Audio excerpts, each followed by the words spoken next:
Shalom, damai di hati. Selamat pagi Bapak Ibu, saudara-saudaraku yang dikasihi dan diberkati Tuhan. Puji Tuhan, berkat Tuhan melimpah dalam kehidupan kita semua, selalu baru setiap hari. Terpujilah Tuhan yang telah memberikan waktu yang indah saat ini untuk kita mendengar dan merenungkan firman-Nya yang kudus. Jemaat Tuhan, mari kita berdoa. Kami sungguh bersyukur di hari yang baru ini Tuhan. Kami bersyukur karena kami memiliki Engkau Tuhan yang mengaruniakan kami keselamatan dan hidup berkelimpahan berkat seturut dengan rencana dan kehendak-Mu dalam hidup kami. Rancangan Tuhan selalu mendatangkan damai sejahtera buat kami. Terima kasih Tuhan. Saat ini kami rindu mendengarkan firman-Mu. Tolong kami untuk dapat mendengarkan kehendak hati-Mu pada saat ini. Terima kasih Tuhan. Bersabdalah. Di dalam nama Tuhan Yesus firman yang hidup, kami berdoa. Amin. Bacaan Alkitab di pagi hari ini, Markus 14 ayatnya yang ke-44. Orang yang menyerahkan Dia telah memberitahukan tanda ini kepada mereka. Orang yang akan kucium, itulah Dia, tangkaplah Dia, dan bawalah Dia dengan selamat. Demikian pembacaan Alkitab di pagi ini. Tema renungan di pagi ini, skenario menangkap Yesus. Saudara-saudaraku yang dikasihi dan diberkati Tuhan. Skenario, kalau melihat dalam Kamus Besar Bahasa Indonesia, artinya jalan cerita, adegan-adegan yang tertulis secara terperinci.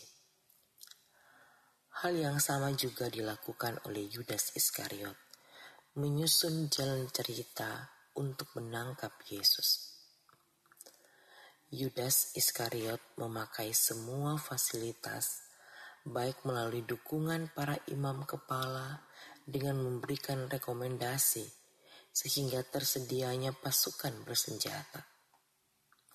Yudas Iskariot juga memberitahu kepada para prajurit yang bersama dengan dia bahwa siapa yang dia cium berarti dia orang yang harus ditangkap. Setelah ditangkap, bawalah dia dengan selamat. Yudas Iskariot berpikir bahwa Yesus Kristus tidak akan dihukum mati dengan cara mengenaskan. Mungkin hanya akan dimasukkan ke penjara. Begitu rapi dan terencananya skenario penangkapan Yesus Kristus.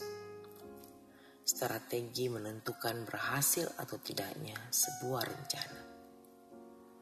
Hati dan pikiran Yudas memang sudah dikuasai oleh roh iblis, sehingga menghalalkan berbagai cara untuk meraih sebuah kesuksesan.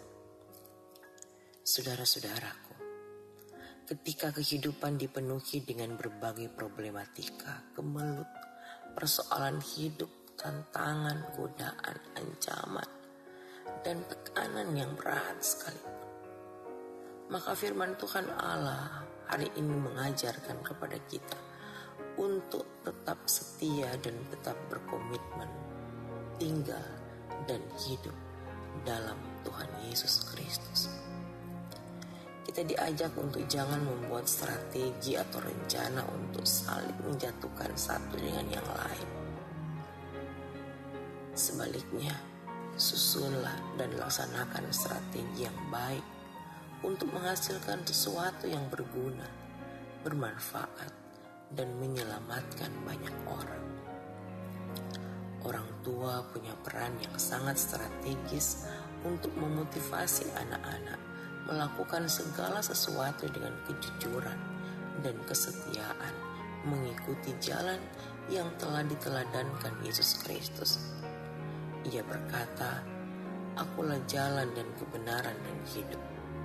Tidak ada seorang pun yang datang kepada Bapa kalau tidak melalui aku." Yohanes 14 ayat 6. Mari Bapak Ibu, waktu, kesempatan Tuhan anugerahkan buat kita dengan kasih yang melimpah, berkat yang tidak putus-putusnya.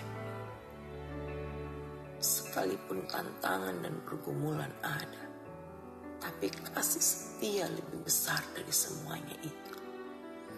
Karena itu jangan biarkan ada rancangan-rancangan jahat dalam hidup kita. Kita jangan sampai waktu yang Tuhan beri kita pakai untuk merancangkan kejahatan bagi sesama.